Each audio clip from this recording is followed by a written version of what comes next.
Did they have a sense of how important their job was? Because I mean, there is a bit in the script where there's just a sort of code breaking. You know, is it important what we're doing? They don't really know. Yes, they did know how important it was. Of course, they did, but it was only sort of, I think, towards the end of the war that they really started to realise just how important their work had been, and they weren't allowed to discuss. They weren't allowed to discuss with their friends, their colleagues at Bletchley Park, what they actually did there. I mean, some people would work in Hut 6, which was Hester's hut, which was a blistening hut where they made these lists and lists of things.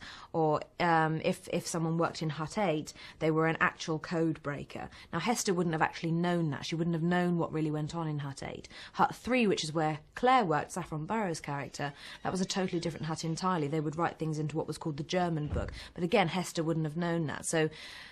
But they just did it. They just accepted that they could not tell people what they did.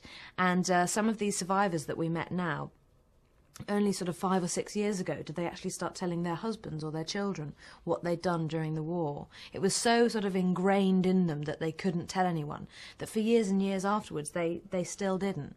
It's quite unbelievable, really. And they did really work hard for their country. And one survivor that I met, a wonderful woman called Olivia Pemberton, she was on a train after a 12-hour shift that she'd done, a night shift, and it was sort of 9 o'clock in the morning. She was on a train going to London, and she wasn't wearing a uniform. She was just wearing normal clothes, a bit like what I'm wearing now. And there was an army girl on the train as well, and another older lady. And Olivia was sitting down. She was just exhausted and sort of closing her eyes. And this army girl was standing up.